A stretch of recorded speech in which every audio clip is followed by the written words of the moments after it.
Baik, terima kasih. Berarti sudah menerima semuanya. Jadi alat bantunya ada dua, yaitu ada kartu. Tadi satu ada kartu, dan satu lagi ada kartu SKB, dan satu lagi ada algoritma, gitu ya. Nah, kemudian pra-konseling KB menggunakan SKB ini itu dia akan berfokus pada keputusan atau jawaban asesor. Ini khas untuk SKB. Dia fokusnya pada keputusan atau jawaban asesor itu akan terlihat dengan jelas dari algoritmanya nanti. Nah, tadi ada pertanyaan dari saya catat tadi dari Pak Sulistiana kalau nggak salah ya. Itu menanyakan itu berimbangnya ada di mana gitu ya. Yang dikatakan berimbangnya ada di mana? Apakah ada di keseimbangan antara konselor dengan kliennya, atau antara penyuluh KB dengan petugas kesehatan. Jadi di sini sudah terjawab ya Pak Sulistiana gitu, bahwa yang dikatakan berimbang itu adalah antara konselor dengan klien itu memiliki memiliki kesetaraan yang sama, artinya tidak ada yang lebih dominan. Dalam arti begini, di satu sisi klien butuh informasi kita, tetapi informasi tentang metode-metode KB gitu kan, apa saja efek samping dan lain sebagainya. Tetapi di satu sisi kita sebagai petugas kesehatan kita sebagai penyuluh KB gitu ya, kita sebagai penyuluh KB, sebagai konselor, kita membutuhkan informasi juga gitu ya dari ibu dan suaminya gitu. Kalau informasi yang kita butuhkan apa?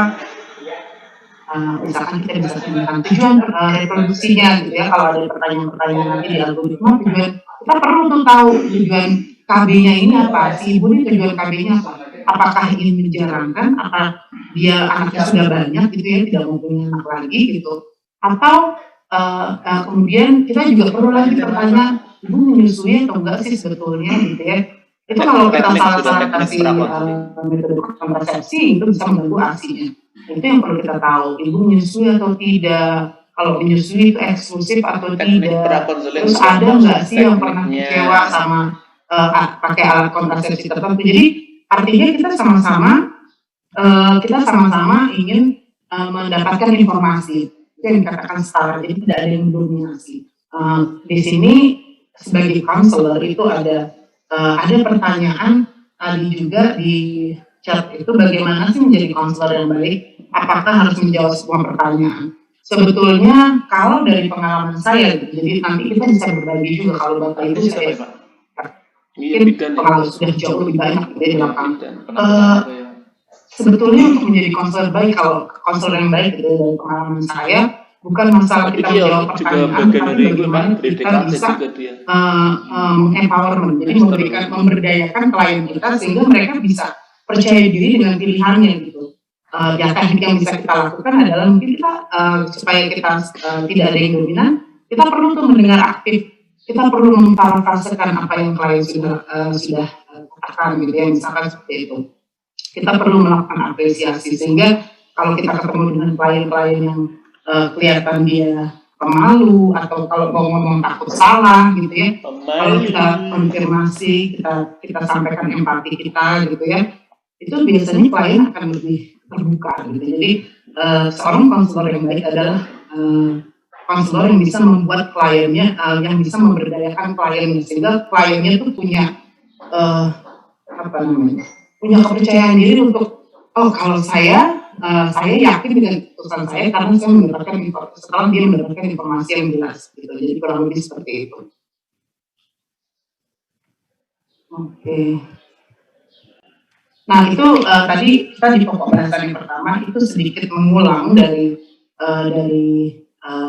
materi yang pertama tadi. Nah di pokok bahasan kedua, jadi karena tadi sudah banyak pertanyaan, saya tidak melemparkan tidak membuka pertanyaan lagi, tapi nanti kalau ada yang masih ada yang mau didiskusikan untuk sementara kita tolong diketik di chat box dulu.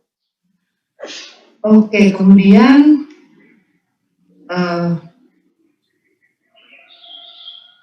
untuk yang pokok bahasan kedua adalah alat bantu. Nah tadi Bapak Ibu sudah mendapatkan sedikit refresh gitu ya. Saya yakin Bapak Ibu sudah Karena saya lihat ini maksudnya Provinsi Jogja ini komitmennya tinggi, kemudian dari jawaban-jawabannya itu saya lihat sudah biasa gitu ya melakukan konseling, mungkin penyuluhan dan konseling yang bisa dikatakan cukup baik, sangat baik. Jadi kalau kita bicara alat bantu, kalau yang seperti tadi disampaikan oleh Bapak Ibu sendiri di diskusi gitu, bahwa kalau menggunakan alat bantu itu jadi lebih terarah, itu sangat membantu gitu ya, karena bisa lebih terarah, kliennya jadi lebih bisa memutuskan gitu ya, itu istilahnya hal-hal yang sangat positif gitu, karena tepat sekali, walaupun saya yakin Bapak Ibu adalah seorang tenaga penyuluh gitu. Penyuluh itu pasti bisa, ya bukan pasti sih ya, tetapi hampir bisa dipastikan gitu, mayoritas pasti mempunyai teknik komunikasi yang luar biasa gitu, bahkan mungkin lebih handal gitu dibandingkan saya gitu ya. Cuma saya kenal duluan namanya SKB ini Bapak Ibu, jadi saat ini saya bisa sharing ini, kita sama-sama belajar. Jadi alat bantu ini, jadi Bapak Ibu sendiri tadi sudah menyampaikan gitu di diskusinya, bahwa kalau kita pakai alat bantu itu memberikan bantuan kepada kita dan kepada kliennya. Kepada kita, tadi salah satu yang disebutkan dari hasil diskusi adalah kita memberikan konselingnya menjadi lebih terarah gitu ya, lebih terarah. Itu satu. Kedua, bagi klien itu kliennya jadi lebih mudah memutuskan. Itu jawaban yang general ya. Jadi kita nanti akan lihat di sini seperti apa sih yang dikatakan membantu dari sisi konselor dan membantu dari sisi kliennya. Nah, jadi pada dasarnya alat bantu pra-konseling KB itu dengan pendekatan strategi konseling berimbang itu ada kalau untuk pra-konseling itu kita hanya menggunakan 2 alat bantu. Jadi ada yang namanya algoritma, ini yang di sisi sini. Ini algoritmanya, kemudian ada yang disebut kartu konseling. Sebenarnya kalau untuk konseling strategi konseling berimbangnya sendiri gitu, yang bukan pra-konselingnya itu ada brosur. Tapi brosur ini tidak digunakan untuk pra-konseling karena di brosur ini sudah ada kriteria klien medis.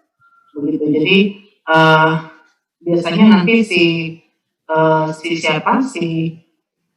tenaga kesehatan yang akan membantu melihat kontraindikasi apakah pilihan ibunya itu sudah sesuai dengan kondisi medisnya. Jadi nanti di dalam brosur itu biasanya ada pertanyaan apakah kalau ibu tuh tidak bisa menggunakan metode ini bila mengalami, nah itu ada notes yang seperti itu. Jadi misalkan dia punya riwayat kanker payudara gitu ya, dan lain sebagainya, dia tidak boleh pakai implan, misalkan seperti itu. Jadi ada alat bantu yang kita pakai, ada dua saja ya, ada algoritma dan ada kartu konseling.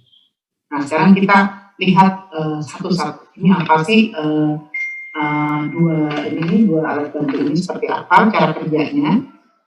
Nah ini untuk algoritma. Jadi kalau Bapak Ibu lihat gitu algoritmanya, tolong dilihat Bapak Ibu ya. Algoritma fungsinya tadi seperti hasil diskusi Bapak Ibu di materi pertama, bahwa algoritma itu fungsinya adalah memandu petugas, memandu kita supaya lebih sistematis, lebih terarah kita memberikan konseling gitu ya.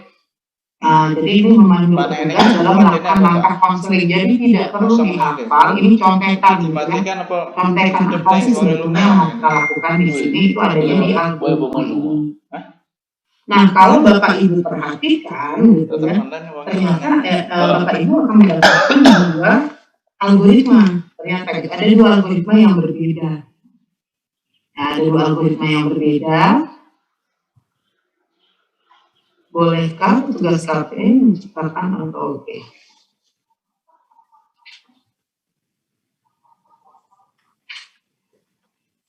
Saya taruh di ini dulu. Saya lanjut dulu ya. Ternyata Bapak Ibu akan menerima 2 macam algoritma. Betul nggak Bapak Ibu ya? Ada algoritma pra-konseling untuk KB dan algoritma pra-konseling untuk KBPP. Ada yang bisa menyebutkan ini perbedaannya apa? Ini ada yang resign duluan. Bu Sukartini. Apakah Ibu mau menjawab atau ada yang ditanyakan?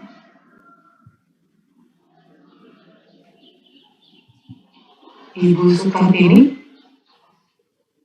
Oke. Mungkin terpencet gitu ya. Oke. Ada yang bisa bantu saya jawab sebelumnya apa? Boleh kalau mau scan. Boleh dijawab di chatnya.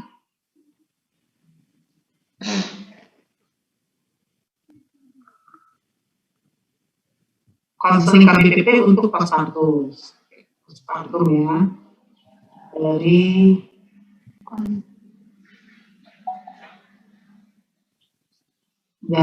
Bu Eka Nurhayati, konseling KBPP untuk Pospartum.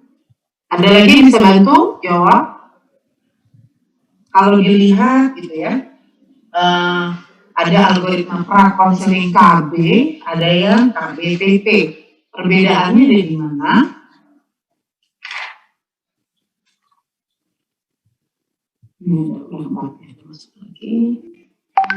KBPP untuk klien yang hamil, KBPP Bu Titi menyampaikan bahwa KBPP untuk klien yang pasca salin. Algoritma KB bukan yang pasca salin. Oke, baik. Bu Titi yang pasca salin dengan yang pasca salin. Dari PKB Kota Yogyakarta, KBPP untuk klien yang hamil. Oke. Prasetyani Ibu Siwi ya, Siwi Prasetyani itu KBPP itu untuk setelah persalinan. Tahap sebelum pemindahan KBPP lebih singkat untuk ini dari Ibu Veronica. Oke, baik, terima kasih. Jawabannya luar biasa, jadi tepat sekali. Gitu. Memang kalau yang kalau sudah jelas gitu ya, terlihat kalau KB, konseling KB itu keluarga berencana saja ya, artinya itu untuk pasangan usia subur yang tidak hamil dan tidak pasca persalinan gitu ya, tidak hamil, sedang tidak bersalin dan sedang tidak pasca persalinan, itu yang KB. Kalau yang KBPP, jadi kapan kita menggunakannya Ibu, sebenarnya Bapak Ibu, jadi sebenarnya dua ini kapan kita menggunakannya, itu kita bisa lihat dari KB dan KBPP. Kalau yang KBPP itu kita gunakan saat kita melakukan konseling pada ibu hamil. Kalau yang bersalin dan bagian tenaga kesehatan ya kalau bersalin. Dan ibu tadi betul sekali, jadi Bapak Ibu sudah menulis di chat box ibu hamil dan ibu postpartum atau ibu nifas, gitu ya. Sampai kalau nifas kan sampai 6 minggu ya pasca persalinan. Jadi dari ibunya hamil sampai ibu nifas, ibu pasca persalinan 6 minggu. Sampai batas seminggu itu pakainya algoritma yang KBPP, ya Bapak Ibu ya. Nah kalau di luar itu, waktunya di luar itu, gitu ya, dia tidak hamil dan dia tidak pasca salin atau tidak nifas sampai 6 minggu, itu dia menggunakan algoritma yang prakonseling yang KB, gitu ya. Itu perbedaan. Jadi terima kasih banyak tadi sudah yang menjawab. Kemudian itu tadi kita sudah bicara soal algoritma. Jadi algoritma fungsinya untuk menjadi panduan untuk kita supaya kita sistematis, dan ada dua algoritma itu ada dua di prakonseling KB menggunakan prakonseling strategi konseling berimbang itu ada dua macam, ada yang algoritma KB, ada yang algoritma KBPP, ada yang algoritma prakonseling KB dan prakonseling KBPP. Bedanya tadi ya Bapak Ibu ya, tadi seperti sudah disebutkan, dan namanya saja sudah KB, algoritma prakonseling KB pasca persalinan. Itu digunakannya ibu hamil sampai dengan ibu nifas, gitu ya, ibu dari 6 minggu pasca. Oke, satu lagi setelah kita tadi bicara soal KB, algoritma, gitu ya. Selanjutnya ada kartu konseling, alat bantu yang dulu kartu konseling ini saya tunjukkan contohnya. Nah ini yang tadi Bapak Ibu diskusi di materi pertama gitu ya, alat bantu tuh kenapa sih penting gitu ya. Jadi itu tadi beberapa di chat box yang menuliskan bahwa ini memang membantu untuk memudahkan kliennya melakukan pemilihan, menetapkan pilihan gitu ya. Jadi tepat sekali bahwa si kartu konseling ini adalah media interaksi kita.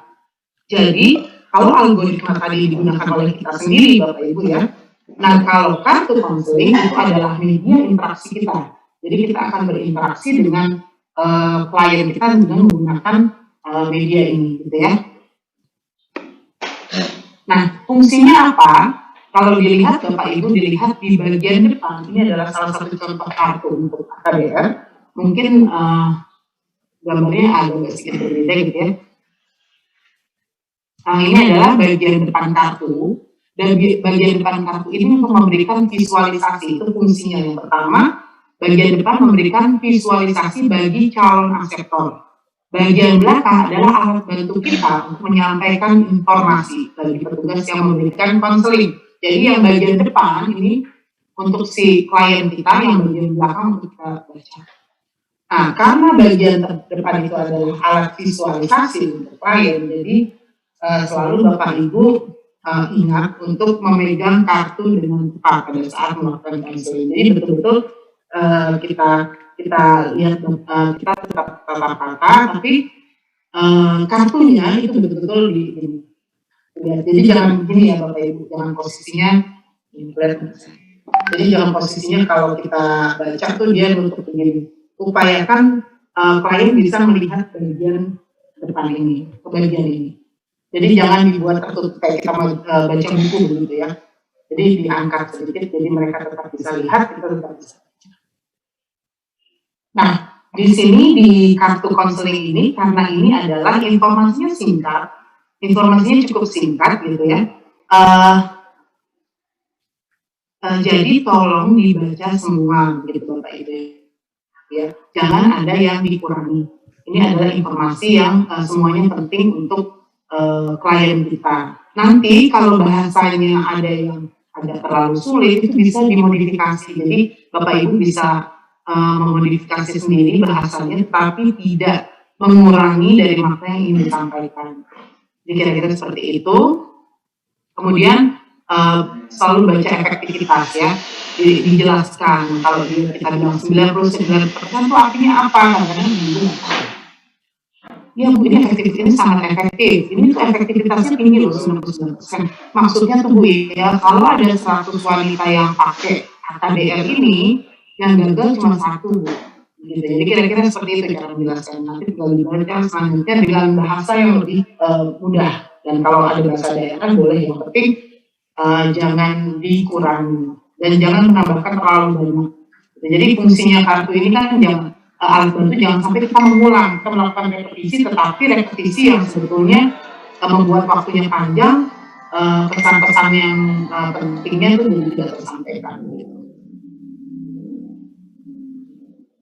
Oke.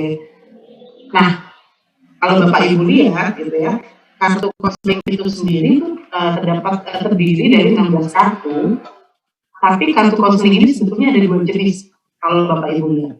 Jadi ada kartu penapisan namanya. Kartu penapisan itu adalah kartu-kartu yang seperti ini. Yang kalau Bapak Ibu lihat, salah satu contoh kartu penapisan itu adalah waktu dan jarak kehamilan yang sehat. Ini salah satu contoh kartu penapisan. Gitu ya. Jadi kalau saya tunjukkan salah satu contoh kartu penapisan itu waktu dan jarak kehamilan yang sehat. Kemudian yang jenis kartu yang lain di sini adalah kartu metode KB. Jadi kira-kira apa perbedaannya ya Bapak Ibu? Ada yang bisa bantu saya jawab di chat box. Bareng kopel temen.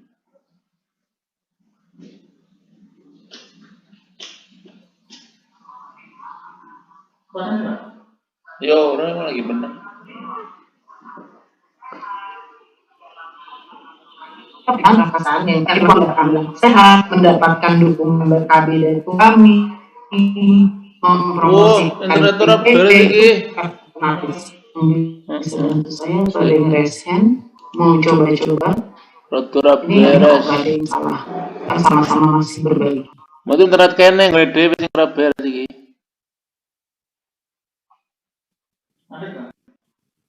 Ora stabil. Bapak Ibu, ini udah mulai lapar guys. Gimana sih? Masih jam 11. 11. Ora krungu. Perbedaannya, dari yang bisa bantu saya ini, silakan Bapak Ibu. Penapisan, oke, terima kasih Bu Eka. Penapisan untuk menyeleksi kebutuhan konseling apa yang akan kita sampaikan. Oke, terima kasih Bu Eka responnya. Ada lagi yang membantu saya? Iya, le pos tesnya. Ya apa-apa nek iso. Misalnya nang jalan ono kuwe lho, ono apa-apa. Silakan atau ada satu penapisan berkaitan dengan informasi push. Kalau minta koordinator kudune ning kene wae lho memastikan apa sih bawahnya itu aman ono insecure. Kami jadi apa dan saya perfectnya sampingnya. Oke.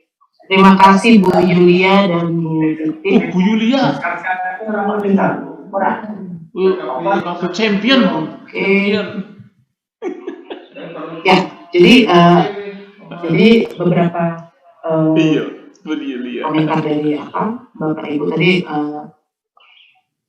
tepat sekali gitu ya, ada beberapa sedikit hampir nyerempet-nyerempet gitu. Jadi kalau kartu penapisan ini memang isinya informasi, lebih ke informasi tentang tentang pasangan usia subur, tentang pasangan usia subur itu sendiri gitu. Jadi kartu penapisan ini lebih berisi informasi, tapi informasinya informasi di luar dari metode KB. Jadi tentang waktu dan jarak kehamilannya, kembalinya masa subur, bagaimana kita mempromosikan KBPP itu yang untuk penapisan, sehingga diharapkan bisa tertapis gitu ya. Maksudnya kalau ini bisa lebih banyak dapat pemahaman tentang reproduksinya, gitu ya, tentang kesehatan reproduksi. Nah, bisa lebih ke situ. Kalau kartu metode KB itu lebih ke kita memang itu berisi informasi tentang semua metode KB. Oke. Ya, tepat sekali Bu. Masih ada yang bantu saya. Kalimah Chandra Dewi dan Siwi Prasetyaningsih. Terima kasih. Oke, kita lanjut.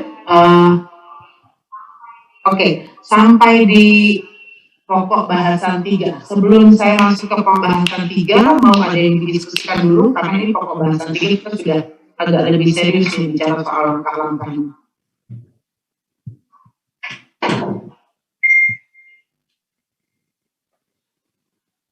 Ada yang mau didiskusikan atau kita lanjut dulu?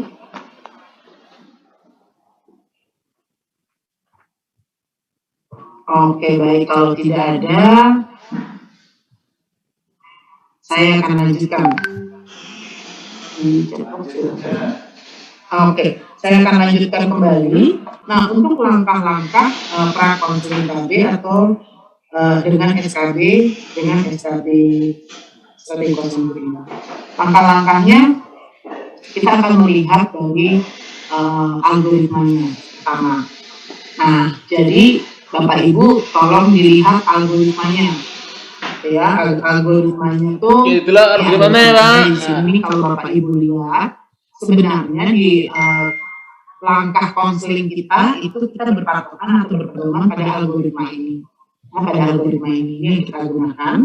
Nah, jadi kalau Bapak Ibu lihat gitu ya, ternyata algoritma pra-konseling KB dan algoritma pra-konseling KBPP itu ada 2 tahap. Iki lho Pak, iki Pak iso dipotokopi Pak. Iki kene tahap tadi pilihan, dan tahap pemilihan salah satu metode KB, dan ada tahap pemilihan salah satu metode KB. Tenan iki. Ada 2 tahap ya Bapak Ibu ya. Tahap sebelum pemilihan dan tahap pemilihan. Jadi kalau tadi yang disampaikan oleh Pak Nasir, jadi apakah kita sampai pemilihan juga gitu? Kalau sampai pemilihan berarti menentukan pilihan berarti ada proses konseling. Jadi ini ya Pak Nasir ya, langkah pra-konseling ini juga sampai ke tahap pemilihan. Jadi memang fungsi penyuluh KB untuk melakukan konseling itu, pra-konseling tetap ada di sini. Nah, kalau kita lihat nih, kalau Bapak Ibu lihat dari 2 tahap ini ya, 2 tahap ini itu Bapak Ibu lihat kalau tahap yang sebelum pemilihan dulu ya. Tahap sebelum pemilihan ini kalau Bapak Ibu perhatikan di algoritma Bapak Ibu masing-masing, itu ada pertanyaan itu di sebelah kiri. Jadi kita akan, jadi sebelum masuk sini kita akan ada pengkondisian dulu ya, pengkondisian. Kemudian tahap ini itu disebut dengan tahap penapisan sebetulnya. Ya, ini dikenal dengan tahap penapisan. Kenapa begitu? Tahapnya tahap penapisan atau screening. Karena di sini tadi ada tanya jawab nih Bapak Ibu yang berimbang tadi, ada yang dominan. Jadi saya akan kita konselor akan memberikan informasi kepada klien, dan tapi di satu sisi saya sebagai konselor juga membutuhkan informasi dari klien, ya. Gitu. Jadi di sini ada pertanyaan juga, apakah ibu sedang menggunakan salah satu metode kontrasepsi? Nah, ini adalah salah satu informasi yang kita butuhkan dari klien kita. Nah, nanti setelah kita tanyakan yang bagian box yang warna kuning, itu arahnya ke kanan ya Bapak Ibu. Kalau jawaban iya, gitu ya, tanyakan apakah ibu sudah puas atau belum, dan kalau tidak, apa yang mesti kita jelaskan, gitu ya. Kemudian di sini kenapa dikatakan kartu ini adalah tahap screening atau penapisan, karena ada beberapa pertanyaan yang itu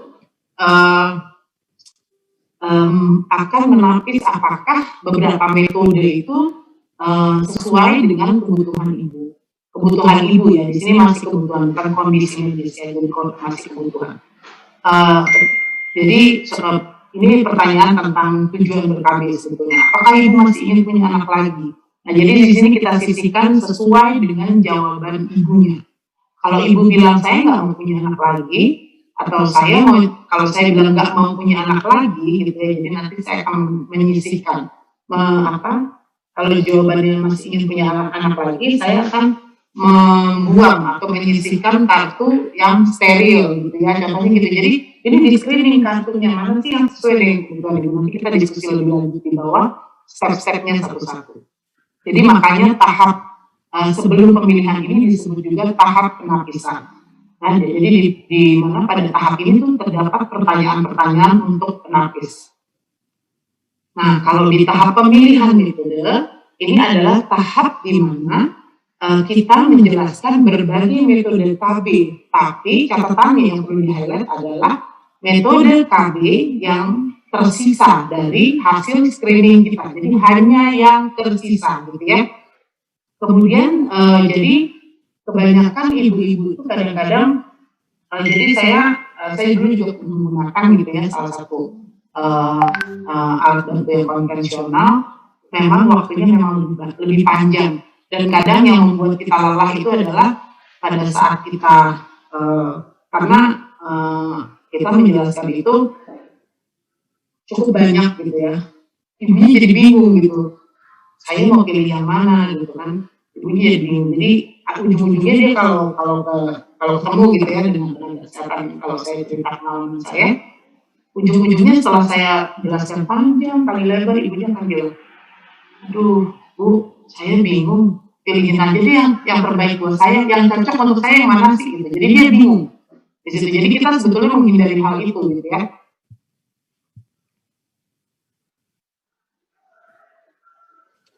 Nah, kita menghindari hal itu.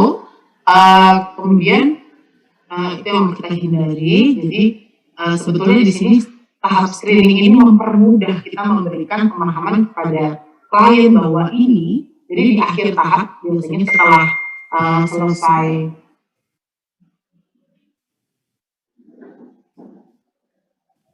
jadi di akhir tahap itu, di akhir tahap itu kita bisa di akhir tahap dari tahap sebelum pemilihan metode itu biasanya kita akan menyampaikan kepada klien kita bahwa ibu, misalkan dengan pasangannya, ini ada sisa kartu metode yang cocok untuk ibu atau bapak, gitu ya, atau yang entah itu cowok atau cewek gitu ya. Biasanya ibu kita bilang gitu. Kenapa itu sebetulnya adalah magic word untuk kita mulai membuat klien kita mulai memfokuskan pikiran dia gitu. Jadi sama halnya gitu ya, kalau pembelajaran orang dewasa, Bapak Ibu seperti mungkin saya merefresh kembali gitu ya, kalau orang dewasa itu pasti sama gitu ya. Saya juga akan berpikir saya akan mau memperhatikan hal-hal yang milik, yang berhubungan dengan saya. Kalau nggak berhubungan dengan saya, buat apa saya perhatikan gitu ya. Saya yakin Bapak Ibu juga sebenarnya begitu. Jadi sama halnya gitu ya, kalau saya nanya gitu sama Bu Bidan atau dokter gitu, saya bilang, Bu atau dokter mau nggak sih menghafalkan jadwal jaganya orang lain gitu ya, pasti mereka bilang ya nggak mau, ya ngapain, mendingan saya jadi ngapalin jadwal jaga saya aja. Jadi itu yang saya sampaikan bahwa orang dewasa itu pasti akan mau mulai memperhatikan kalau itu berhubungan dengan dia. Dia punya, jadi makanya itu ada magic word ya, pada saat selesai tahap sebelum pemilihan metode, kita sampaikan adalah Ibu, ini ada sisa kartu yang cocok dan untuk Ibu, yang sesuai untuk Ibu. Jadi ibunya sudah mulai, oh ini yang sisa kartunya, ini yang cocok untuk saya, dan biasanya sisa kartunya tidak terlalu banyak. Biasanya seperti itu. Jadi ataupun kalau banyak tidak sebanyak harus semuanya dijelaskan begitu. Itu poin pentingnya gitu. Kemudian masuk ke tahap pemilihan. Di tahap pemilihan ini ada magic word juga gitu ya. Nanti kita akan lihat di selanjutnya. Ini untuk tahap pemilihan, ini adalah saat di mana sisa kartu tadi kita jelaskan, informasi di belakang kartunya itu kita jelaskan. Oke, ini 2 tahapan pra-konseling. Kita akan bahas lagi lebih lanjut.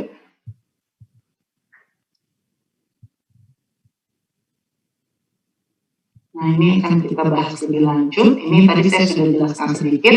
Ada pengkondisian, kemudian ada pertanyaan penapisan untuk menapis metode-metode yang tidak sesuai berdasarkan jawaban dari klien kita.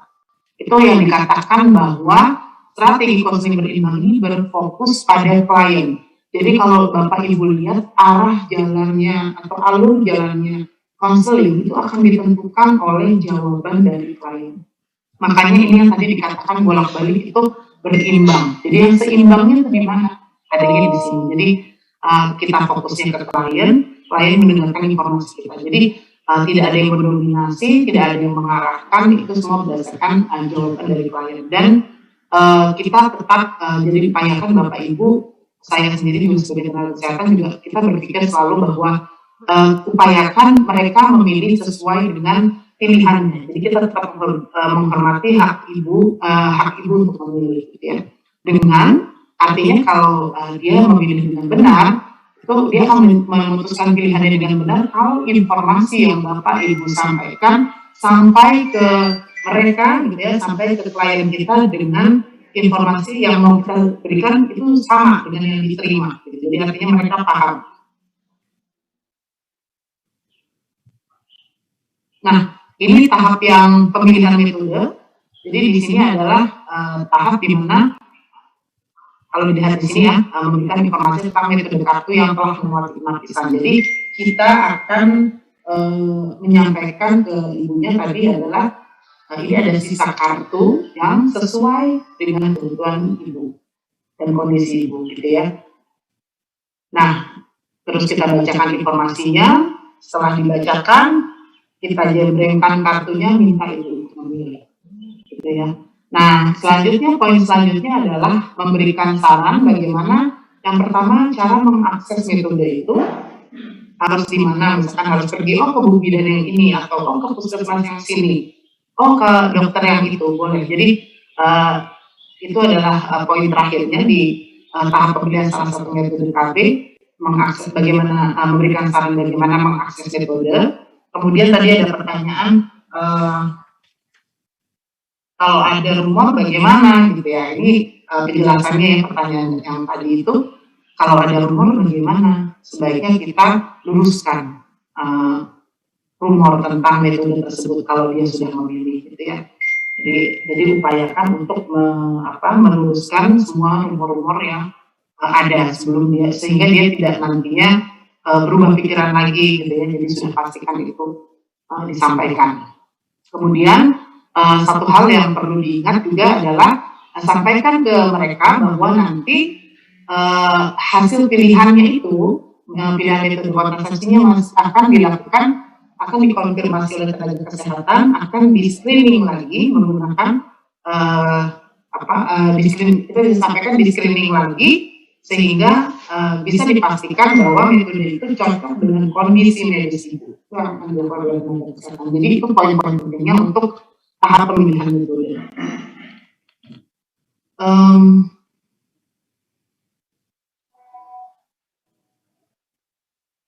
Kemudian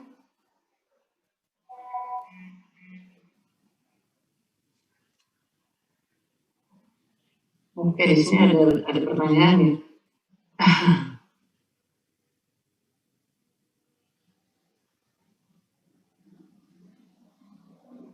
Oke, ini ada pertanyaan, mungkin di sini algoritmanya saya luruskan dulu mungkin daripada bingung. Algoritma yang berarti kalau di Bapak Ibu itu pegangnya algoritma yang ada 3 tahap itu adalah kartu algoritma yang untuk tenaga kesehatan, ya, yang untuk tenaga kesehatan. Kalau tahapan yang untuk untuk PLKB itu kita pakai yang 2 tahap saja. Nanti teman-teman BKT bisa membantu memperbaiki ini ya, sehingga tidak bingung. Paling tidak algoritmanya bisa di print untuk supaya nanti kalau praktek, mungkin kalau ada waktu Bapak Ibu kita setelah makan siang akan praktek. Untuk praktek Bapak Ibu bisa memprint algoritma yang nanti bisa dibantu share ya Mbak Esther ya, algoritma yang terbaru yang ada di Google kita Mbak Esther. Sehingga nanti pada saat praktek bisa diyakinkan menggunakan algoritma yang pra-konseling, bukan yang untuk konseling tenaga kesehatan. Oke, sampai sini kita mau lanjut ke langkah-langkah.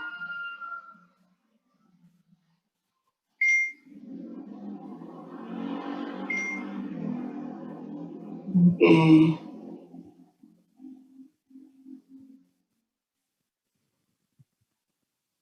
Saya lanjut dulu ya sebelum kita jawab banyak pertanyaan di sini.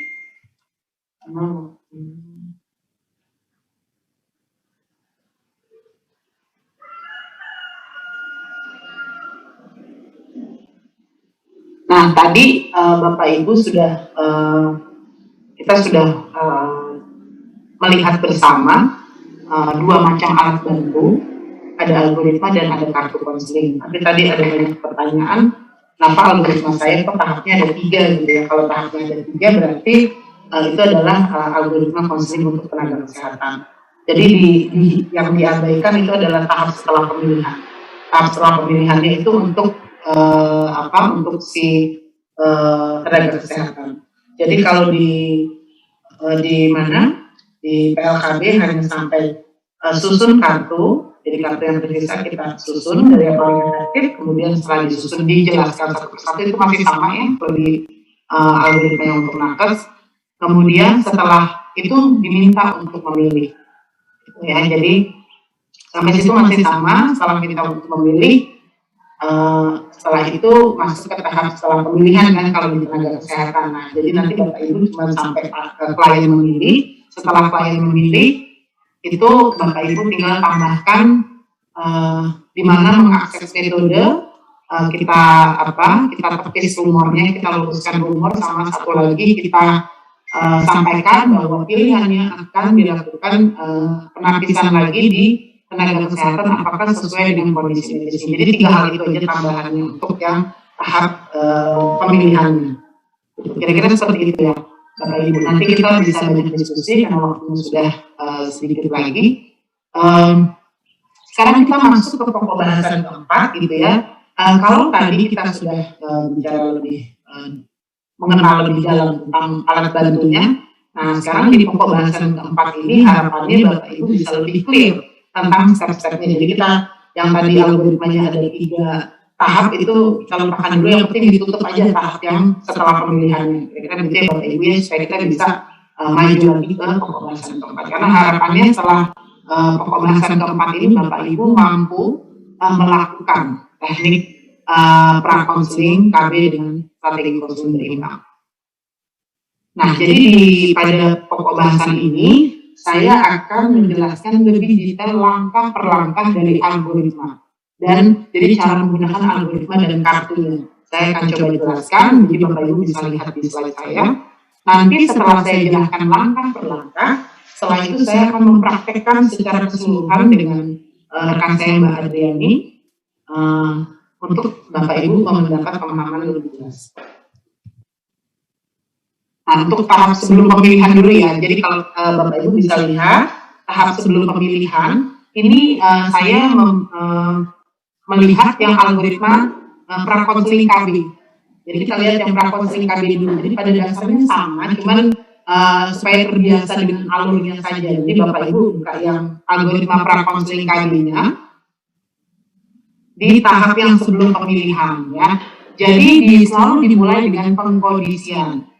Kita sapa, kemudian kalau ada pasangannya ditanya gitu ya. Terus kita sampaikan bahwa proses konsultasi ini akan membantu klien dengan pasangannya untuk menentukan jenis kontrasepsi sesuai dengan kebutuhannya. Baru kita masuk ke pertanyaan-pertanyaan. Jadi ini pengkondisiannya seperti ini.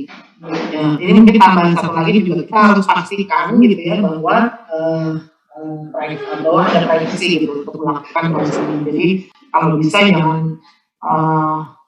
jangan terlalu terdengar atau lagi sambil jalan gitu, kalau bisa jangan seperti itu. Itu ini untuk pengkondisian. Jadi algoritma untuk KB dan KBPT itu sama, harus ada pengkondisian. Nah setelah ini kita masuk ke step-stepnya untuk yang KB dulu ya. Jadi kita yang konseling KB.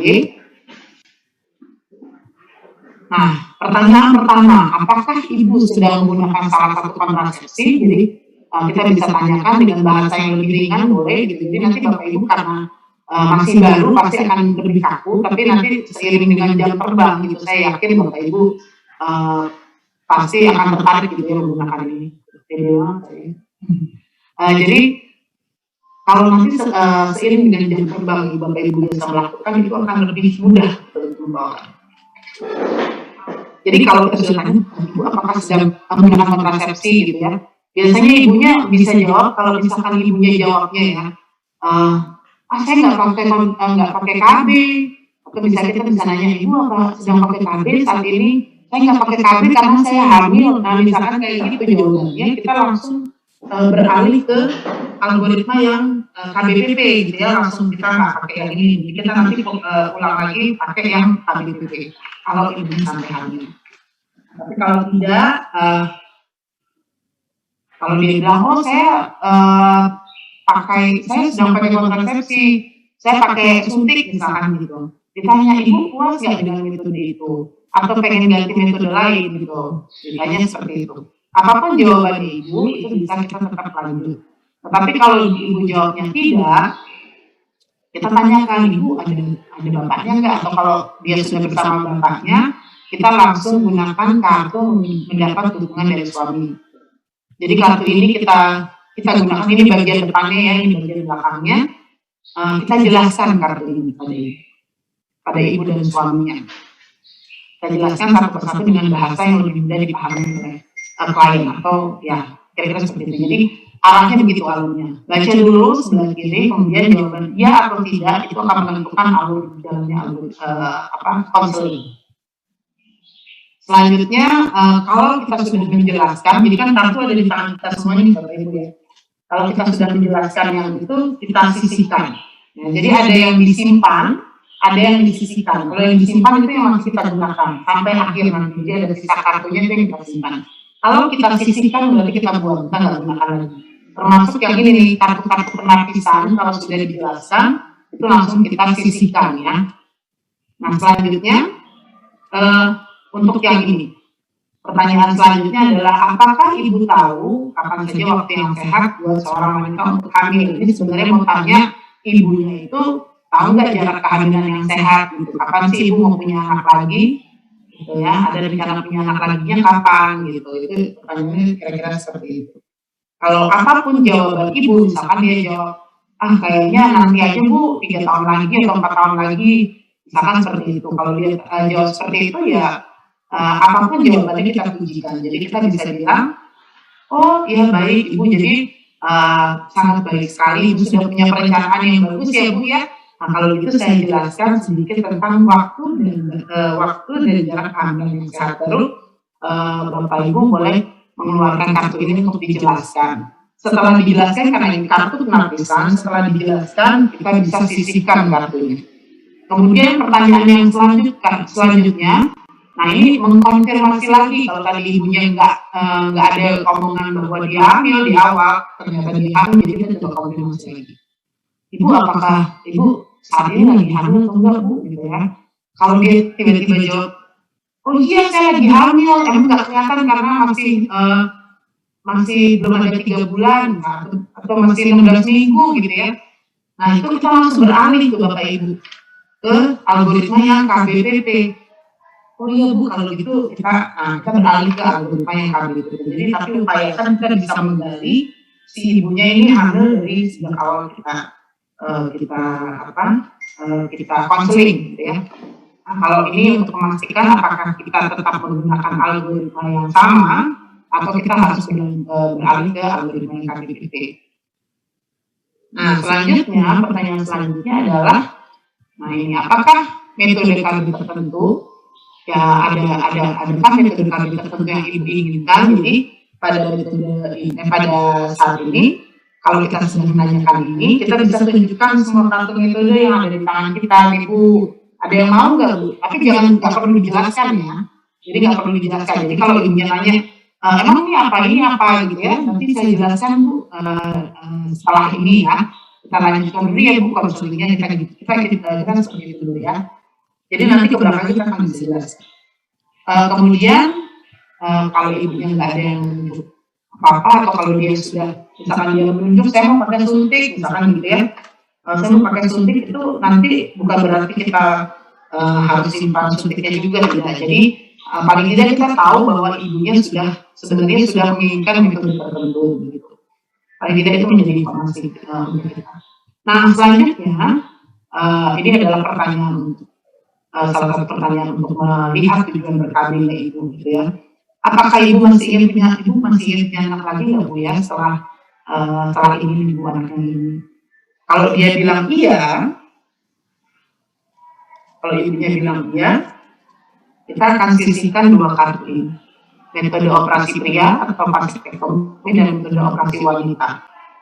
Tapi kalau ibunya bilang tidak, kita simpan kartu ini karena ada kemungkinan kartu ini akan menjadi pilihan, gitu ya. Tapi kalau kita simpan kartu ini.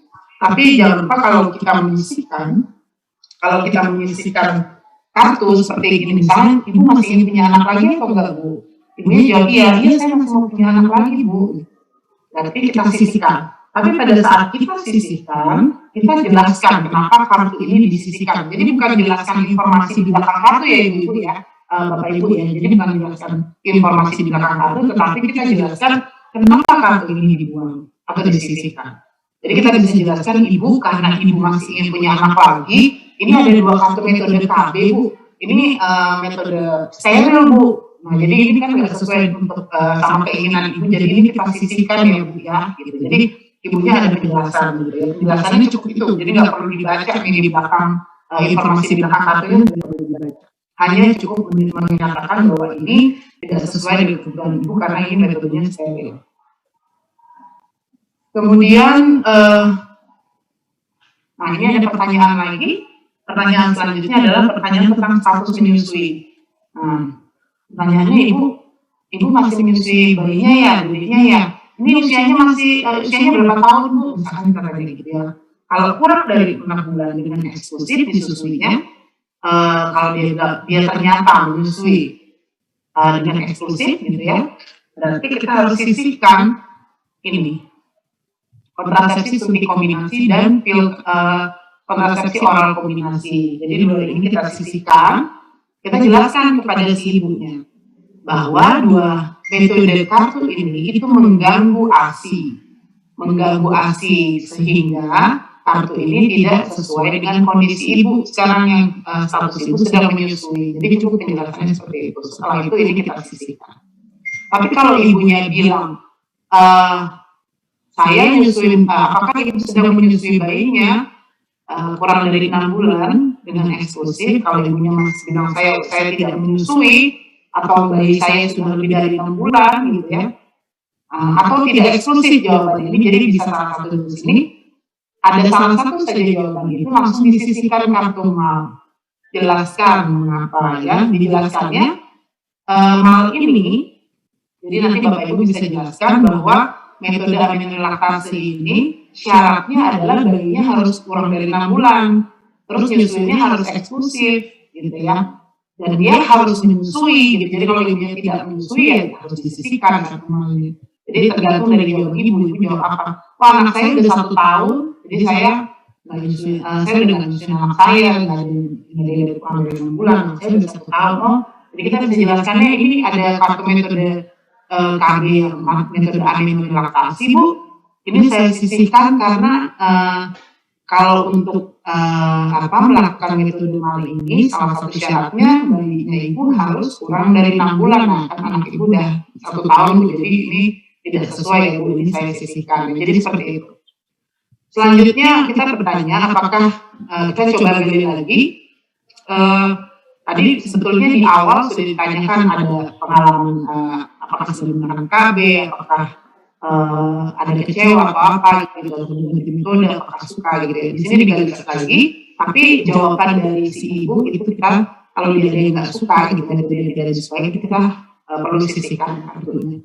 Adakah metode yang ibu tidak sukai? Kalau dia tidak sukai langsung kita sisihkan.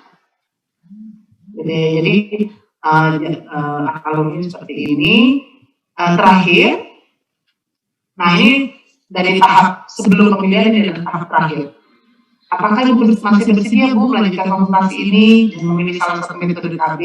Ini yang sebetulnya pertanyaan ini adalah salah satu pertanyaan yang memastikan bahwa kita tetap memperhatikan hak dari si ibu. Jadi kalau ada pertanyaan bahwa pokoknya dia udah mau pakai ini gitu ya, kita coba jelaskan ke ibunya, Bu kita diskusi dulu yuk Bu, ngobrol-ngobrol soal KB. Siapa tahu ibu dapat informasi, nah mohon apapun pilihan ibu nanti, nggak apa-apa Bu, nggak masalah gitu. Jadi setidaknya kita coba. Tapi kalau ibu kita tetap nggak mau ya sudah, kita nggak bisa paksa, itu adalah hak ibu. Gitu ya. Jadi ada yang terakhir, masih bersedia melanjutkan konsultasi.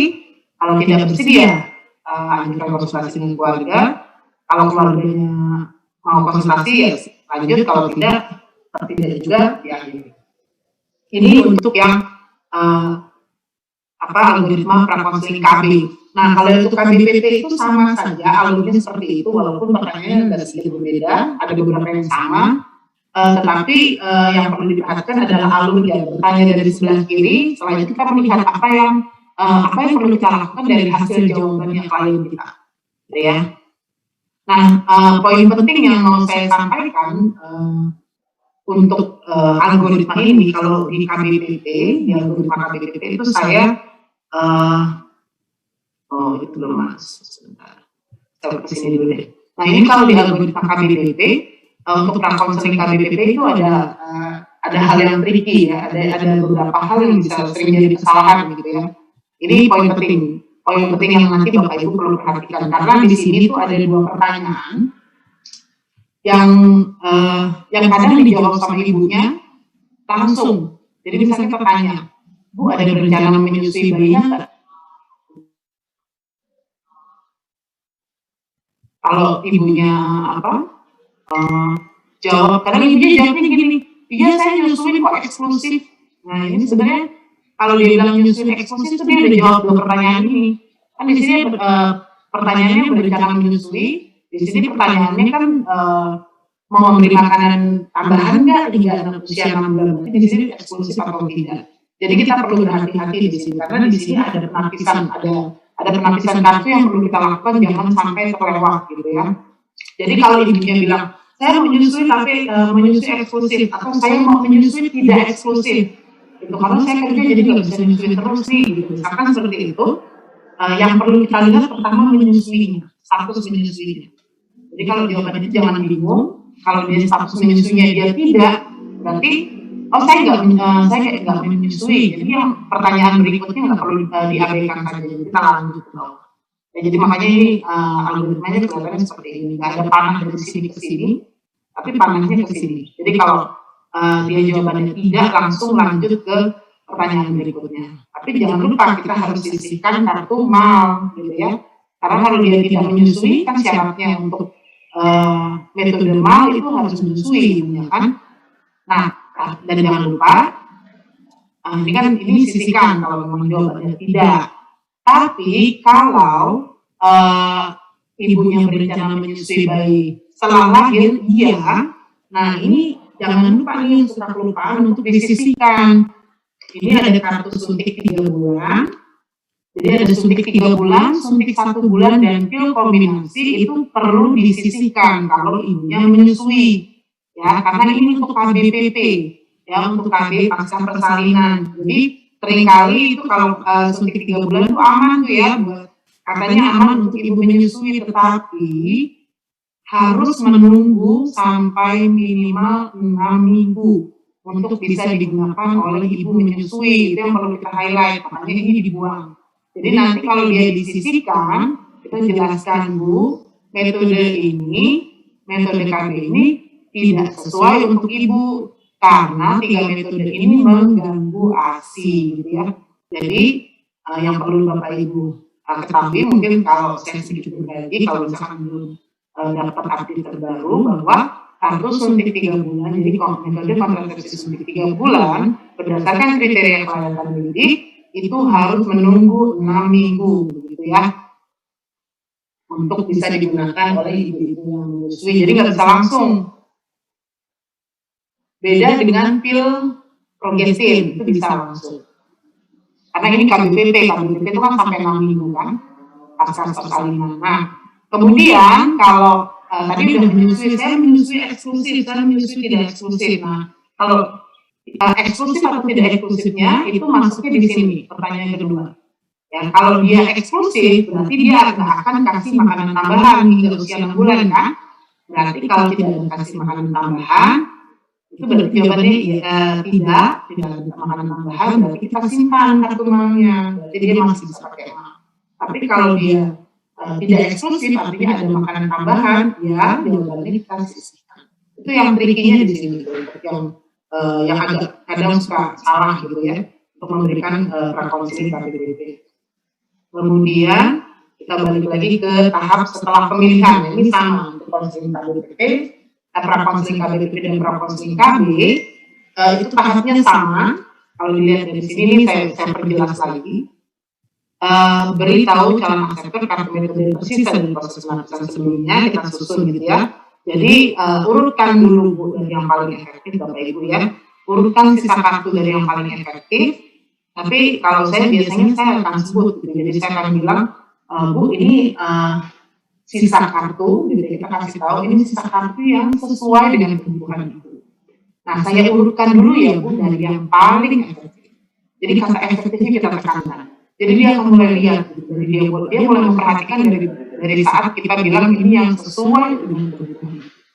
Setelah itu kata efektif itu akan kita ulang berkali-kali supaya ibunya yang efektif yang seperti ini, harapannya seperti itu.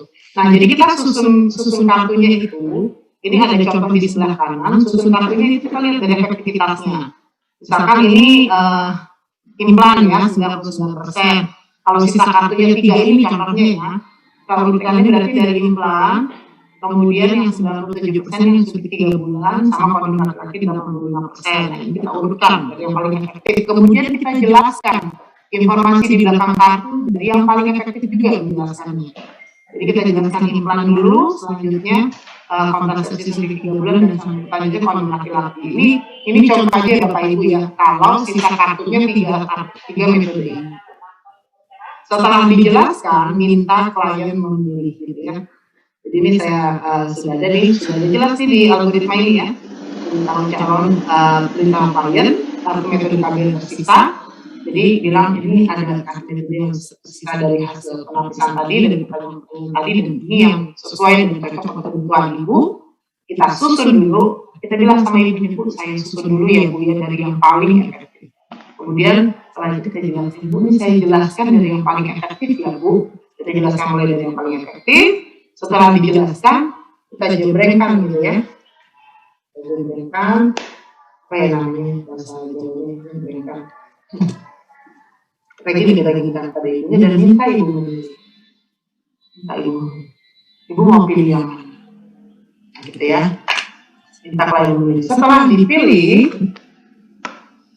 dipilih, yang kita lakukan tadi ada 3 hal. Yang pertama, sampaikan kepada ibu di mana dia bisa mendapatkan metode itu, atau kalau bisa kita dampingi. Kedua, kita kalau ada ibu mengungkapkan ada rumor gitu ya, kita coba luruskan.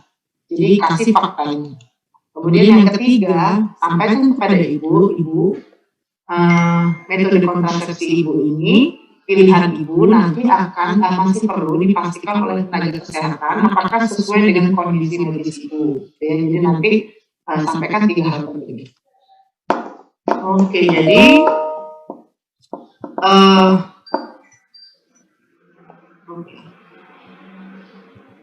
ini mungkin oh iya, ada jumatannya. Oke, ini ada banyak pertanyaan, nanti bisa ditaruh di ini dulu. Ini Mbak Nurma gimana ya, ada yang bapak-bapak yang mau jumatan nggak ya besok 12? Iya, karena ini ya Mbak, buat persiapan jadi ya Mbak. Jadi kemarin kan kesepakatannya dari Pak arahannya dari Pak Mantan.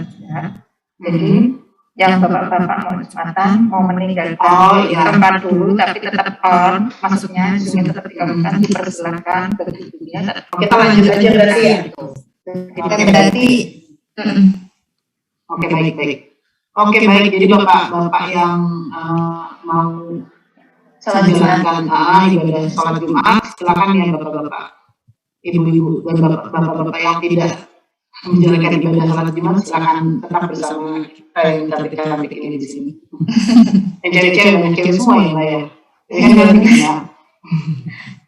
Oke, jadi kita lanjutkan karena tadi sudah coba dijelaskan step by step. Harapannya Bapak Ibu sudah mendapatkan gambaran yang lebih jelas. Saya sekarang akan coba praktekkan.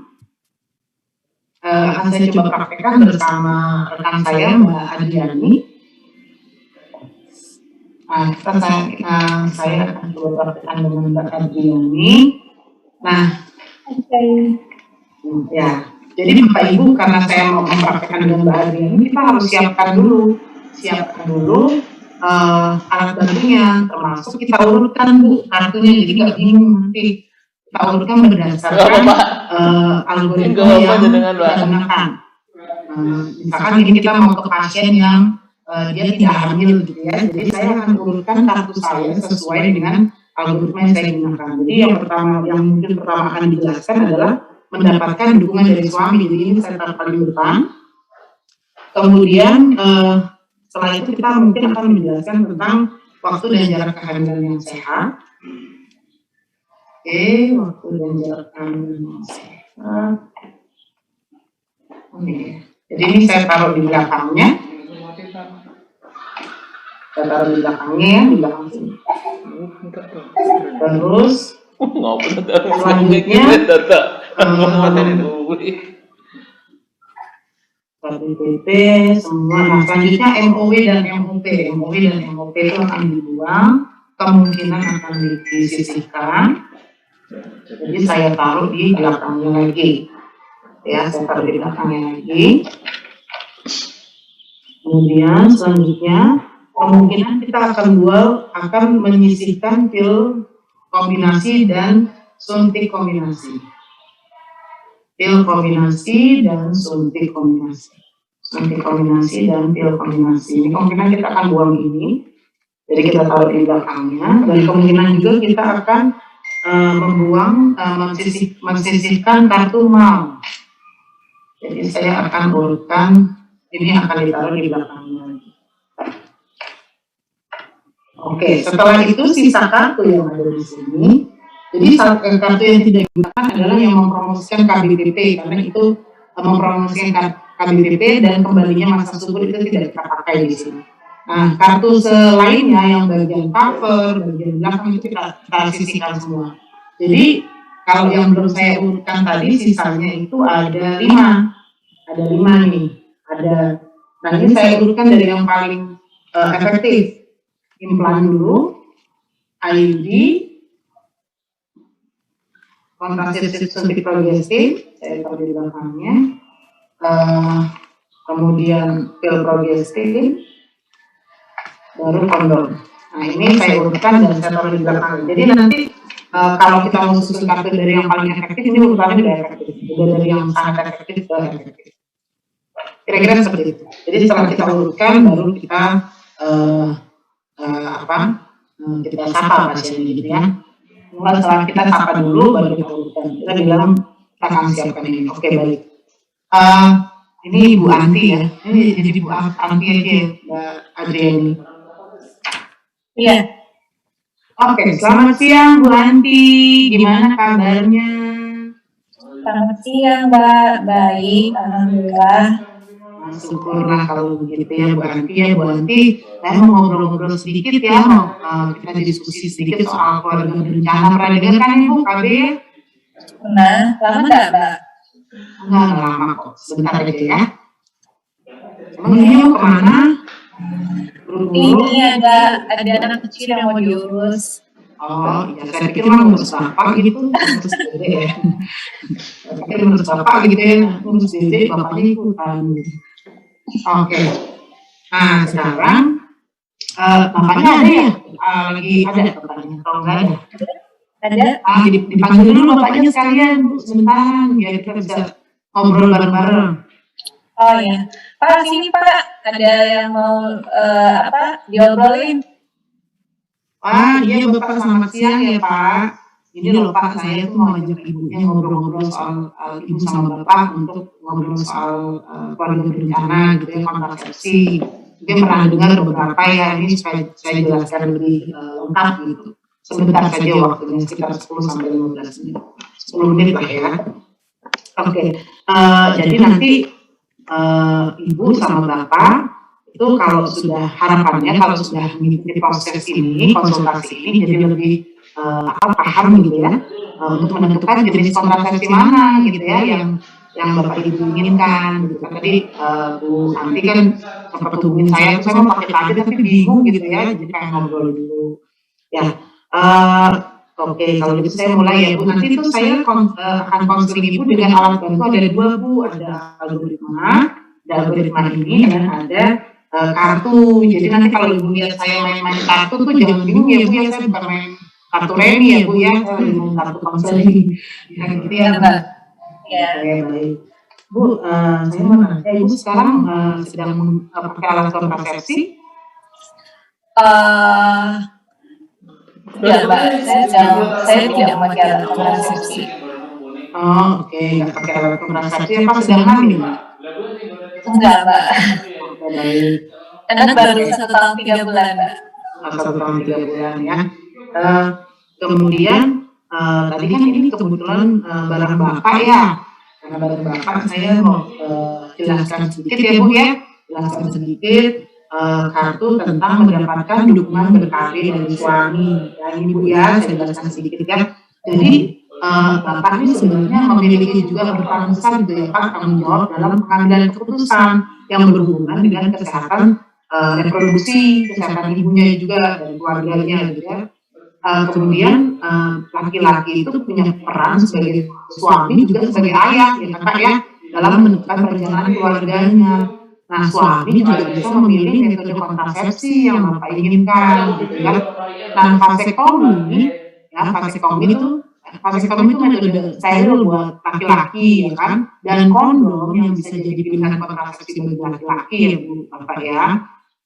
Nah, ibu sama bapak perlu komunikasi, itu sangat penting gitu ya untuk merencanakan kehamilan dan pasangan. Nah, jadi ibu sama bapak harus saling mendukung dalam perencanaan kehamilan sampai proses persalinan. Jadi ibunya jangan sendirian ya Pak ya, jadi harus saling mendukung gitu. Ibunya cantik nih soalnya nanti dari malu lagi. Salah ya. Beberapa manfaat BKB, nah jadi bapaknya juga bisa tahu beberapa manfaat BKB adalah mencegah kehamilan, menunda kehamilan, bisa mencegah ya, bisa menunda, dan bisa menjalankan atau mengatur jarak kehamilan. Jadi itu tentang mendapat dukungan BKB dari suami ya Bapak Ibu ya. Ditanyakan sampai sini Bapak Ibu? Terima kasih informasinya, Mbak. Oke, baik, saya lanjutkan ya. Ibu, kan ini tadi Ibu bilang anaknya usianya 1 tahun 3 bulan ya. Nah itu Iya. kira-kira Ibu tahu nggak Bu jarak yang aman gitu untuk ibunya untuk punya anak lagi, untuk hamil kembali? Kalau dari beberapa informasi sih banyak yang bilang nanti anaknya sudah besar-besar gitu. Ya mungkin 2 atau 3 tahun lagi, Mbak. Oke, wah luar biasa ya Ibu sama Bapak sudah punya perencanaan kehamilan ya, jadi ya itu hal yang saya pujikan dengan baik itu Bu. Jadi saya mau sedikit menjelaskan tentang waktu dan jarak kehamilan yang sehat. Jadi kalau tadi Ibu bilang jaraknya 2 sampai 3 tahun gitu ya Bu. Jadi waktu saya mau jelaskan sedikit bahwa waktu dan jarak yang sehat untuk dapat hamil kembali itu kalau setelah Ibu lahiran nih itu setidaknya Ibu tunggu 2 tahun gitu ya Bu untuk hamil kembali. Jadi tunggu 2 tahun untuk hamil kembali. Jadi tepat sekali tadi yang rencana Ibu 2 sampai 3 tahun itu cukup aman ya Bu. Setelah keguguran Ibu dapat menunda kehamilan. Ini amit-amit ya Bu ya kalau Ibu keguguran gitu ya. Itu kalau Ibu nggak pengen hamil lagi itu bisa ditunda juga gitu ya, bisa menunda kehamilan. Nah, kehamilan itu sebaiknya dimulai saat usia 20 tahun itu yang paling aman kehamilan pertama ya Bu. Kalau Ibu kan sekarang udah 29 tahun ya Bu, jadi pas ya. Ini anak pertamanya udah setahun. Nah, jarak kehamilan tadi kan saya jelaskan jarak kehamilan Ibu sehabis lahiran itu dihitungnya dari melahirkan terakhir ya Bu, bukan dari hamil terakhir. Melahirkan terakhir ke kehamilan berikutnya itu aman, jaraknya itu minimal 2 tahun gitu ya, jaraknya 2 tahun. Menjalankan kehamilan itu lebih bagus untuk kesehatan ibu dan bayi Bu ya. Ya Pak ya, itu lebih bagus juga karena orang tua jadi Bapak Ibu jadi punya cukup waktu untuk kasih perhatian kepada bayinya, kan bayinya masih 1 tahun ya Bu ya. Nah kemudian ternyata juga Bu, Bapak waktu dan jarak kehamilan yang sangat dekat atau kurang dari 2 tahun itu ternyata bisa menyebabkan masalah kesehatan Bu. Bapak sama ibunya, ibu sama bayinya tuh bisa bahaya gitu. Jadi masalah kesehatan pada ibu dan bayi yang lahirnya lebih cepat tuh Bu ya. Terus berat badan bayinya rendah, bayinya kecil gitu ya. Dan juga kadang sampai menyebabkan kematian bayi. Jadi banyak sekali komplikasinya. Nah, ibu yang usianya di atas 35 tahun dan sudah mengalami 5 kali kehamilan, 5 ya Bu ya. Nah itu memiliki resiko lebih tinggi, jadi resikonya itu lebih berisiko gitu kalau dia hamil kembali, kalau dia di atas 35 ya. Nah untuk mencegah kehamilan yang tidak diinginkan, sebaiknya Ibu segera tuh memilih salah satu metode kontrasepsi ya Bu. Ya Bapak ya. Sampai sini ada yang mau ditanyakan Ibu? Bagus sekali informasinya Mbak. Enggak. Oke, baik. Ibu tadi sudah menyampaikan kalau Ibu tidak hamil ya Bu ya? Iya. Berarti Ibu juga tadi, nah Ibu ini kan saya mau tahu nih Bu, apakah ada metode KB atau metode kontrasepsi yang Ibu inginkan gitu? Saat ini ada beberapa metode sih memang ada apa? Ada steril, ada suntik, ada pil kombinasi, ada ada implan, ada nggak yang ibu kira-kira pernah dengar atau ini terus atau ibu belum tahu gitu? Ada sih yang saya dengar yang agak gampang itu yang apa ya, yang dipasang di lengan itu Mbak. Oh, implan ya Bu ya? Ya. Implan kayaknya bagus deh. Oh, dengar dari siapa Bu? Dari tetangga di sini banyak yang pakai implan. Oh, banyak yang pakai implan. Ya. Luar biasa ya. Oke, baik Bu. Jadi setidaknya Ibu udah ada dengar-dengar melihat dari teman-teman Ibu kalau itu bagus gitu ya. Kita lanjutkan ya Bu ya. Ibu kan ini anaknya baru 1, tapi saya mau tanya dulu apakah Ibu masih ingin punya anak lagi Bu? Masih Mbak. Masih kan baru 1. Iya. Ya, baru 1 ya.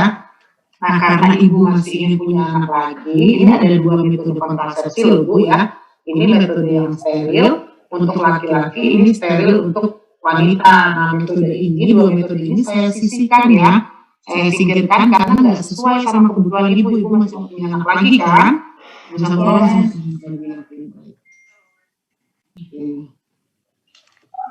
Pak, jangan nunggu toh. Ibu ini kan dari dia udah ini ya, udah 1 tahun ya tadi ibu bilang ya.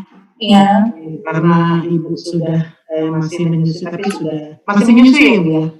Masih Mbak, anaknya masih mau menyusu. Oh iya, tapi karena dia umurnya sudah 1 tahun, berarti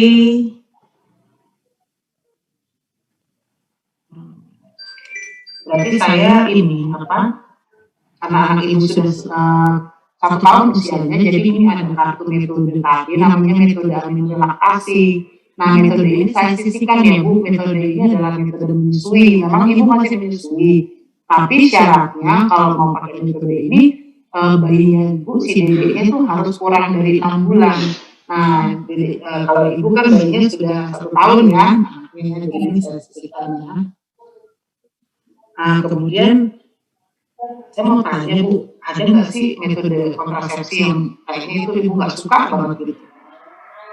Waktu setelah 6 bulan itu, saya sebenarnya coba pakai suntik Mbak, cuma apa ya, berat badan saya naik, terus apa ya, naik tidak teratur gitu, jadi saya hentikan saja. Suntiknya suntik 3 bulanan Mbak. Oh, suntik 3 bulan. Iya. Oke, jadi suntik 3 bulan ibu udah pernah berhubungan ya, jadi Ya. karena ibu nggak suka, ibu pernah berhubungan, jadi saya sisihkan aja ya ibu ya, yang suntik 3 bulan ya. Oke. Nah, ibu tadi kan saya bertanya-tanya ibu sedikit lagi. Ibu masih bersedia, ibu dan bapak masih bersedia untuk melanjutkan konseling? Boleh, silakan Mbak. Oke. Jadi ibu ini ada sisa kartu yang tadi hasil saya tanya-tanya sama ibu ya, saya artis tuh ada sisa kartu ini, yang kartunya ini sesuai dengan kebutuhan ibu dan bapak. Ya, jadi saya urutkan dulu dari yang paling efektif ya bu ya. Mana tidak? Motormu di sini Dot. Pulang sini Dot.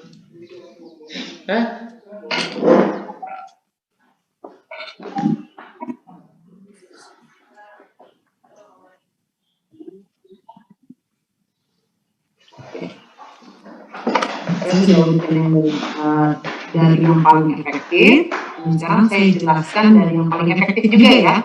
Nah ini yang paling efektif nih Bu ya. Ini yang tadi Ibu bilang yang dipasang di lengan. Nah ini yang dipasang di lengan ya Bu ya. Dipasang di lengan ini yang namanya implan. Jadi implan ini itu ada yang tipenya 1 batang kapsul, dan tapi kebanyakan yang di Indonesia itu masih 2 batang kapsul gitu. Tapi itu semuanya dipasang di lengan. Ini efektivitasnya itu sangat efektif, 99,95%. Artinya kalau 10.000 ibu pakai implan, ada 10.000 ibu yang pakai ya, itu ada 5 yang gagal, hanya 5. Jadi sangat efektif. Nah, implan ini merupakan kapsul. Ini Mbak. Nah, merupakan kapsul batang kecil, jadi kayak korek api gitu, dipasang di bawah kulit, di bawah kulit melindunginya jangka panjang Bu, sampai selama 3 tahun. Nah, aman untuk ibu menyusui dan bayi, kan ibu masih menyusui ya, jadi ini aman untuk ibu menyusui dan bayi. Dapat digunakan segera setelah melahirkan, sebelum pulang. Jadi kalau ibu lahiran, besok hamil lagi, lahiran ini bisa langsung dipakai. Masalah lahiran.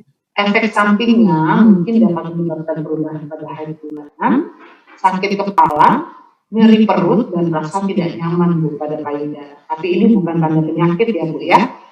Gitu ya Bu ya. Oke, baik. Ini saya harus dulu saya jelaskan yang selanjutnya. Oke, nah ini ada alat kontrasepsi dalam rahim Bu, namanya yang kedua. Ini ada alat kontrasepsi dalam rahim, atau ibu mungkin sering dengarnya AKDR atau spiral. Nah, spiral ya, bentuknya itu kecil sekali Bu, seperti ini. Nah, ini AKDR ini tuh efektif, sangat efektif juga, sama seperti ini Mbak, sangat efektif. Dia 99,4%. Artinya kalau ada 1.000 wanita yang pakai spiral ini itu ada 6 kehamilan, ada kalau ada 1000 wanita yang pakai itu ada 6 yang gagal, 6 yang akhirnya gagal, hanya 6. Nah ini merupakan alat kecil, fleksibel, plastik dan mengandung tembaga, Bu. Nah dia tuh bisa melindungi sampai 8 sampai 10 tahun lama ya, Bu ya. Tapi panjang dari implan ya. Iya. Tapi sewaktu ibu mau punya anak tinggal dicabut gitu ya. Nah, metode ini aman dan efektif untuk hampir semua perempuan, Bu, karena tidak mengandung hormon. Jadi kalau ibu tadi sakit kepala, pusing-pusing itu biasanya karena pengaruh hormon. Ini aman, dan seperti itu. Nah, dapat digunakan segera setelah melahirkan, Bu. Tapi kalau ibu sudah habis melahirkan yang 2 hari, itu harus ditunda. Jadi dia bisa dipasang segera setelah melahirkan. Kalau udah 2 hari harus ditunda. Nanti boleh dipasang lagi. Itu nunggu 4 minggu, gitu ya Bu ya. Efek samping yang mungkin terjadi itu biasanya haidnya lebih lama, sedikit kram, terus nyeri juga selama haid, tapi ini bukan tanda penyakit, jadi Bu nggak perlu khawatir ya Bu ya. Oke, baik, saya lanjut ya. Nah, yang ini adalah kontrasepsi suntik kombinasi. Kalau tadi implan dengan AKDR atau IUD tadi itu sangat efektif, kalau ini efektif saja ya. Ini merupakan suntik hormonal kombinasi yang diberikan setiap 42 ke 28 hari ya, untuk mencegah kehamilan. Nah, ini efektivitasnya Bu itu sampai 98%. Ya, artinya dari nanti efek sampingnya seperti yang suntik 3 bulanan enggak, Mbak? Yang ya betul, kurang lebih ada yang merasakan efek samping yang seperti itu, kurang lebih sama karena ini mengandung hormon. Tapi nanti ya di sini juga ada sakit kepala, pusing gitu kan, antara ibu yang satu dan yang lain berbeda. Jadi nanti saya jelaskan dulu ya Ibu ya. Ibu nanti bisa lihat lebih jelas lagi. Jadi biasanya dari 100 wanita kalau pakai itu hanya 2 yang gagal, gitu ya Bu ya. Nah kalau yang tadi kalau kontrasepsi yang suntik 3 bulan tuh Ibu suka nggak dapat haid ya. Kalau yang ini haidnya lebih teratur dibandingkan suntikan yang 3 bulan. Tapi ini banyak pantangannya, lebih banyak pantangannya dari yang suntik 3 bulan.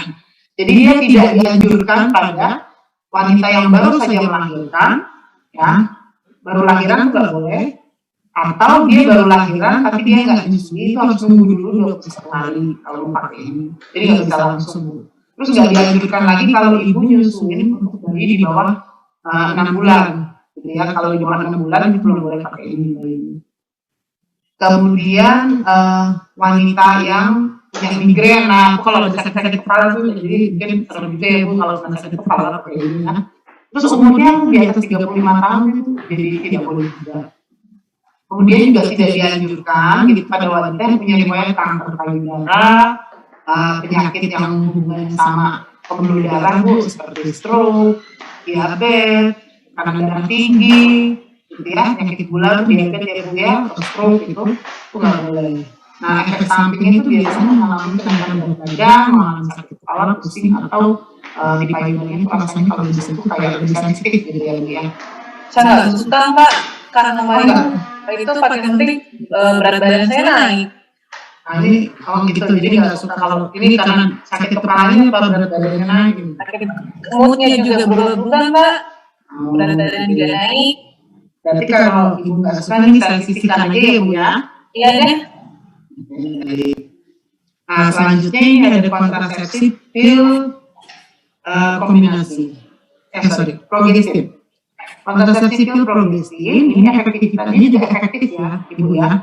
Jadi efektivitasnya itu 92%, artinya dari kalau dari 100 wanita yang minum pil ini itu gagalnya 8, bisa kegagalannya menjadi 8. Tapi dengan catatan dia minumnya dia kalau lupanya nggak terlalu sering gitu, kalau lupa terlalu sering ya dia bisa gagal juga. Nah ibu kalau pakai pil itu minumnya harus setiap hari di waktu yang sama. Jadi kalau ibu minum jam 7 pagi, besoknya harus minum jam 7 pagi lagi. Kira-kira seperti itu. Aman nggak ibu? Sama itu Mbak.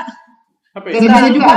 Iya. Oh, suka lupa juga. Oke, padahal ya nyaman sih sebenarnya untuk ibu menyusui, tapi nggak bisa ya. Saya Lupa-lupa ya Bu. Iya. Oke, baik. Saya sisihkan kalau begitu yang ini ya. Nah ini ada lagi kontrasepsi pil kombinasi. Kalau tadi kan pil yang progestin, yang ini yang kombinasi, yang hormonnya ada 2 Bu. Kalau tadi hormonnya cuma 1. Nah ini efektivitasnya, ini efektivitasnya itu sampai 92%. Artinya bila ada ibu yang pakai ini gitu ya, ibu yang pakai pil ini, 100 ibu yang pakai pil ini, kalau dia lupa beberapa kali saja itu bisa 8 yang gagal. Nah jadi sama, pil ini harus diminum. Kalau yang namanya pil itu harus setiap hari di waktu yang sama gitu. Nah, tapi sama halnya dengan suntik yang kombinasi tadi yang suntik 1 bulan, ini kan pilnya juga pil kombinasi nih. Tantangannya banyak, tidak bolehnya. Jadi tidak dianjurkan pada wanita yang baru melahirkan atau melahirkan kurang dari 21 hari bila tidak menyusui. Kemudian tidak dianjurkan juga pada ibu yang menyusui bayi di bawah 6 bulan. Nanti ganggu ASI, Bu. Nah, jadi sama tantangannya seperti yang suntik kombinasi. Tidak dianjurkan pada wanita dengan migrain, umurnya di atas 35 tahun. Terus punya riwayat kanker payudara, penyakit pembuluh darah, stroke, sakit gula, dia dapat efek samping dapat menimbulkan rasa tidak nyaman di payudara dan kadang juga menimbulkan jadi ibu berasa mual gitu. Terus menstruasi jadi lebih sedikit dan kadang dia tidak ya. Ini yang untuk pil kombinasi ya. Nah terakhir nih ada kondom nih Bu. Aku udah tahu Bapak. Ini kondom laki-laki. Jadi kondom laki-laki ini cukup efektif, efektivitasnya 85%. Artinya dari 100 wanita yang pakai kegagalannya itu bisa sampai 15 kehamilannya. Jadi dia terbuat dari karet latex tipis dilapisi polikin gitu ya. Kemudian karet latex. Nah sebelum berhubungan bapak sama ibu berhubungan gitu ya, itu harus dipasang tuh kondomnya sama ini Pak kalau saya jadi yang hati pada itu penisnya ereksi. Nah jadi gunakan kondom baru, selalu gunakan kondom baru untuk setiap aktivitas, setiap kali bapak ibu mau berhubungan itu bisa selalu gunakan kondom baru. Dan kelebihannya sih kondom ini mencegah kehamilan, selain mencegah kehamilan itu dia bisa mencegah infeksi menular seksual. Jadi penyakit kelamin itu bisa mencegah penularan. Tapi memang dia perlu kerjasama suami sama pasangan gitu ya. Jadi diajak kerjasama kadang-kadang yang karena yang pakai kan suaminya ya, jadi bapaknya dipastikan mau. Ya Bu ya. Oke baik, terima kasih. Ada sampai sini ada yang mau ditanyakan Ibu? Enggak. Oke, jadi tadi saya sudah jelaskan beberapa kartu metode. Nah, ini tadi ada beberapa yang saya sisihkan. Ini ada dari tadi saya jelaskan ada implan, ada implan, ada AKDR, kemudian ada kontrasepsi pil kombinasi, kondom laki-laki yang ini sangat efektif, yang ini hanya efektif dan cukup efektif. Ibu mau pilih yang mana? Saya bingung Mbak. Oh bingung. Mau saya jelaskan dari awal lagi atau? Enggak, saya bingung antara yang implan atau AKDR tuh Mbak, karena tadi dijelaskan AKDR kan tidak ada hormon ya. Kalau tidak ada hormon itu kan artinya mungkin tidak mempengaruhi mungkin mood saya atau bagaimana. Kira-kira yang bagus mana ya Mbak? Oh, itu saya serahkan lagi tuh ke Ibu, silakan. Kalau yang implan ada hormonnya, tapi dia hormonnya itu dilepasnya pelan-pelan Bu, tidak seperti suntik. Nah kalau yang AKDR itu benar-benar nggak ada hormon. Sama-sama efektif, sama-sama sangat efektif dua-duanya. Silakan bapaknya mungkin mau ditanya mau yang mana, ibunya nih mau ini Pak. Implan aja deh. Implan aja. Iya. Oke, ya sudah. Oke baik, terima kasih banyak Ibu, luar biasa Bapak dan Ibu sudah menentukan pilihannya implan. Jadi nanti implan ini Ibu bisa pasang implan nanti ke puskesmas yang di sini Bu, yang terdekat di sini, puskesmas yang di tetangga sebelah tuh. Nah, atau kita bisa Ibu ke Bu Bidan juga bisa gitu ya. Nanti kalau mau saya antar juga bisa Bu. Nah, terus ada pertanyaan Bu dari sini nanti, oh ya satu lagi Bu, nanti kalau Ibu, jadi Ibu kan sudah memilih implan, tapi nanti kalau ketemu sama Bu bidan gitu ya, biasanya nanti Ibu bidan akan memastikan lagi apakah metode ini, si implan ini cocok dengan kondisi medis Ibu ya. Jadi nanti kalau Ibu ada sakit apa gitu dilihat lagi, kalau tidak cocok nanti akan dikonseling kembali ya Bu ya. Gitu. Iya, Mbak. Nah, kira-kira ada yang mau didiskusikan lagi Bu, ditanyakan lagi? Cukup, Mbak. Oke, baik. Terima kasih Bu, terima kasih Bapak, selamat siang. Terima kasih, Mbak. Oke, baik. Jam 12. Oke. Ya, Bapak Ibu tadi itu sekilas dari praktek saya untuk prakonseling SKB, KB ya, SKB KB. Mudah-mudahan dapat gambaran yang jelas tentang itu. Nah, kalau misalkan ada pertanyaan, sementara ini akan ditaruh di kita. Oke, banyak pertanyaannya.